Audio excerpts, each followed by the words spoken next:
Bonjour et bienvenue dans une nouvelle vidéo. Aujourd'hui, je voulais vous parler de gestion des émotions ou de lâcher prise sur les émotions. J'avais aujourd'hui envie de vous partager mon expérience et vu que je travaille aussi en ce moment sur la gestion des émotions, le fait d'exprimer ses émotions, je trouvais ça intéressant de pouvoir vous partager un petit peu ce que moi j'ai pu observer dernièrement et ce qu'il a pu ressortir de ces observations-là, de ce que j'ai pu analyser, pour éventuellement pouvoir commencer à vous aider un petit peu sur le sujet. Donc la première étape pour pouvoir travailler justement sur la gestion des émotions ou le fait d'exprimer ses émotions, ça va être d'essayer de ressentir l'émotion. Il faut pouvoir repérer cette émotion-là. Donc la dernière fois je vous ai fait une vidéo sur tout ce qui était ressenti corporel au niveau des signaux que notre corps peut nous envoyer et clairement je vous avais expliqué qu'au niveau de la gestion des émotions ça pouvait aussi pas mal nous aider.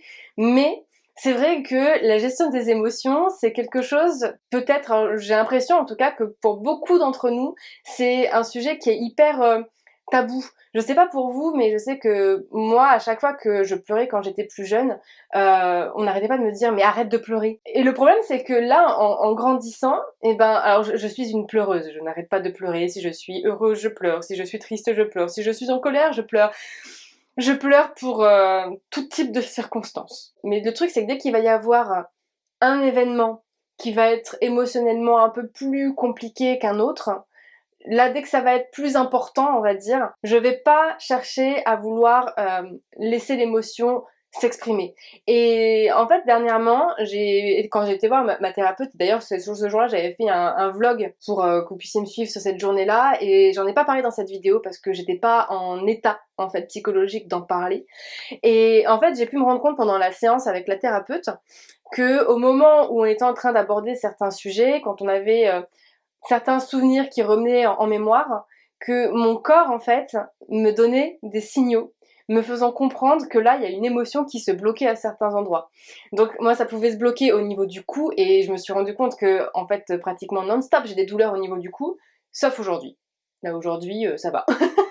Mais pratiquement non-stop j'ai des douleurs au niveau du cou parce que toutes mes émotions en fait se mettent ici. Il va y avoir des moments où l'émotion va se bloquer au niveau de la gorge. Et en fait, pendant toute la thérapie, pendant qu'on était en train de parler, qu'on était en train de laisser aller l'émotion, je sentais que à des moments, il y avait l'émotion qui se mettait au niveau de la gorge. Je me recentrais, j'essayais de travailler sur l'émotion, et en fait, cette émotion partait de la gorge et revenait se mettre au niveau de l'épaule. Elle finissait par s'enlever au niveau de l'épaule, et là, elle arrivait à se diffuser sur tout le bras. En fait, j'essayais tant bien que mal de reprendre le contrôle à chaque fois de l'émotion, ce qui fait que l'émotion, elle bougeait sur des parties du corps sur lesquelles j'étais pas recentrée à ce moment-là. C'était hyper bizarre comme expérience à vivre parce que, en temps normal, vu que j'ai déjà pas mal travaillé sur l'écoute de mon corps, j'ai quand même conscience de certaines émotions qui peuvent se passer. Mais j'avais jamais remarqué qu'une émotion au niveau du corps pouvait, comme ça, bouger de place en mode comme si on était en train de jouer avec un... Comment ça s'appelle ça? Les trucs qui font comme ça là. Pas un Scooby-Doo, un yo-yo? C'est un yo-yo ça? J'ai trop été habituée au yo-yo pour le poids, du coup je crois que c'est un... Ouais, ça doit être un yo-yo. Donc l'émotion était en train de se balader sur différentes parties de mon corps jusqu'au moment où j'ai essayé d'exprimer à la thérapeute ce que j'étais en train de ressentir comme émotion ou ce qui se passait dans mon corps à ce moment-là.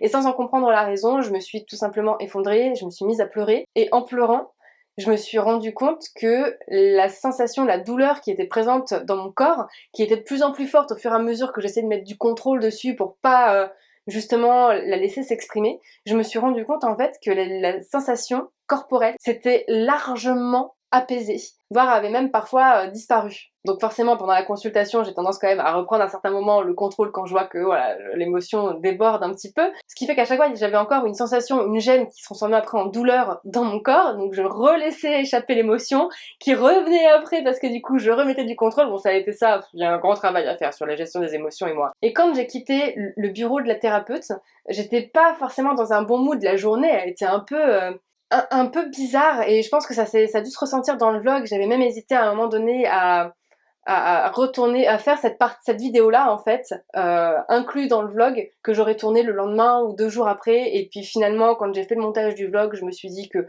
j'allais laisser le vlog tel quel et que je ferais une vidéo consacrée justement à ce sujet-là parce que sinon j'avais peur que ça fasse un vlog beaucoup trop long et je trouvais ça important d'en reparler vraiment avec du temps qui serait passé. Donc toute la journée, j'ai été dans un mood assez bizarre. En plus, je devais tourner des vidéos, donc j'étais pas... je sentais qu'il y avait un truc que je retenais en fait, jusqu'au moment où La vidéo s'est arrêtée, où j'ai dit bah voilà, je termine le vlog. Et en fait, au moment où je me suis dit je termine le vlog, toute la journée, j'avais une oppression au niveau de la poitrine. J'ai eu beaucoup de mal en fait à repérer déjà cette sensation d'oppression dans la poitrine, mais je sentais juste que j'étais dans un état un peu particulier, vous savez, un peu comme les journées des fois où on va errer dans l'appartement ou dans la maison et se dire je m'ennuie mais j'ai envie de rien faire et bah, par exemple rien que le fait de repenser, là je sens que j'ai l'oppression qui revient au niveau de la poitrine. Voilà, on est dans un mood un peu chelou, on sait pas ce qui se passe, on sait pas pourquoi, mais bref, on sent que là il y a quelque chose qui reste. Et en fait quand j'ai arrêté de tourner la vidéo, je suis allée dans la chambre, je me suis posée, ce qui m'arrive très souvent quand je sens que je suis pas dans un bon mood et que ben, je sais pas quoi faire en fait de ma journée, qu'il y a rien qui me fait plaisir, que bref, il y a une tension dans l'air et je sais pas d'où elle provient. Je me suis posée dans mon lit et j'ai pris le temps en fait juste de respirer et en fait à un moment donné, sans aucune raison encore, je me suis mise à pleurer et je pense que j'ai bien dû pleurer pendant 1 heure non-stop, à sangloter, à laisser échapper. Et en fait, c'était juste extraordinaire la sensation que j'ai ressentie après parce que j'ai laissé l'émotion s'exprimer jusqu'à ce que j'ai plus besoin de la laisser sortir, jusqu'à ce que j'ai plus besoin au final jusqu'à ce que mon corps en fait ne ressente plus le besoin de le lâcher parce que j'avais déjà suffisamment lâché, j'avais sorti toute l'émotion parce que je pense que le matin elle avait voulu sortir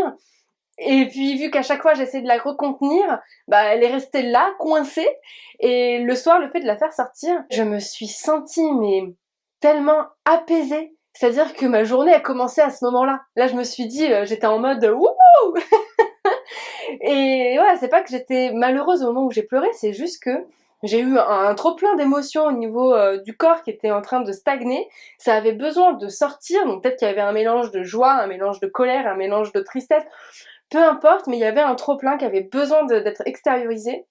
Et je me suis réellement rendu compte en vivant cette expérience-là, en en étant attentive, parce que ça m'était déjà arrivé à d'autres moments, mais là j'étais vraiment attentive à ça parce que j'avais travaillé le matin même avec ça, sur ce sujet-là avec la thérapeute, et je me suis rendu compte que vraiment j'étais dans un super mood quoi juste après.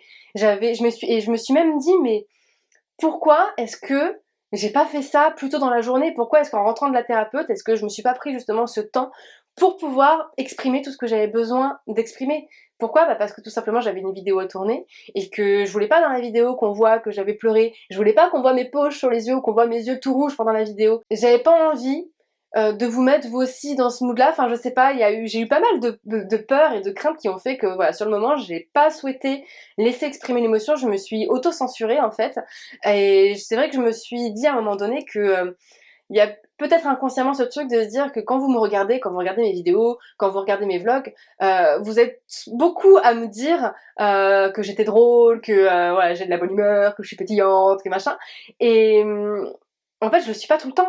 Et c'est vrai que je me dis, bah peut-être qu'ils ont pas envie de voir une vidéo où je suis pas forcément dans un bon mood, donc je culpabilise de faire une vidéo quand je suis dans ce mood-là, je culpabilise de vous dire un petit peu quand je me sens pas bien, enfin c'est très bizarre ce genre de... Ouais, j'ai l'impression que c'est réellement tabou et après tout en même temps je pense que je suis pas la seule dans ce cas-là et je trouve que c'est quand même important d'en parler, donc même si j'avais conscience de tout ça au moment où j'étais en train de tourner le vlog, il y a quand même eu ce blocage et cette peur qui était là qui m'a empêché de le faire. Et c'est pourquoi c'était important pour moi aujourd'hui de vous faire une vidéo où je vous en parle, parce que ben, j'ai pu me rendre compte que c'est indispensable de laisser sortir l'émotion, plutôt que de chercher à vouloir garder à tout prix. On a le droit d'exprimer nos émotions et c'est même vivement conseillé pour être en bonne santé mentale. Je me suis dit que ça serait important pour certaines personnes d'entre vous de pouvoir entendre ce message-là. Je suis sûre que vous aussi, ça peut vous arriver d'avoir des douleurs qui arrivent pas longtemps après avoir ressenti une émotion dans la même journée, de se dire « Ah, là j'ai une douleur à la hanche » ou j'ai une douleur au cou » ou « j'ai une douleur à la tête », parce que tout simplement vous êtes en train de refouler une émotion. Donc juste prenez ce temps pour vous recentrer, essayez d'accueillir en fait l'émotion, de faire un petit peu... ce recentrage corporel, comme je vous l'avais expliqué dans l'autre vidéo, de faire ce recentrage corporel, de voir ce que vous ressentez en vous, de voir qu'est-ce qui vous passe par la tête. Là, pour le coup, c'est le moment de voir tout ce qui vous passe par la tête et de laisser aller, de laisser aller, de laisser aller, parce qu'à un moment donné, l'émotion, elle va ressortir. Soit vous avez besoin peut-être de cogner dans un coussin, soit vous avez besoin de crier, soit vous avez besoin peut-être de danser, enfin voilà, essayez de faire en sorte de laisser aller l'émotion, pleurer si vous avez besoin de pleurer. Moi je sais que les pleurs c'est le truc de standard, c'est-à-dire que pour laisser passer, j'ai l'impression que pour le moment ça passe par les pleurs. Je sais pas si vous avez vu la série This Is Us, alors là je l'ai stoppé depuis un petit moment, je vais me remettre à la regarder, mais dans les premiers épisodes, je crois que c'est la première saison, il y a Kate qui a un gros problème aussi avec la gestion des émotions et qui part dans une sorte de centre pour pouvoir justement apprendre à libérer ses émotions, et après elle passe son temps à pleurer en fait. Bah c'est exactement ça, c'est que j'ai l'impression que là une fois qu'on ouvre les vannes, on pleure un petit peu pour tout et pour rien, mais c'est important de passer par cette étape-là parce que notre corps il est en compensation en fait d'expression des émotions. Donc voilà pour la vidéo d'aujourd'hui. Comme d'habitude, si vous avez aimé cette vidéo, n'oubliez pas de la liker, de vous abonner, et puis je vous dis à demain dans une nouvelle vidéo.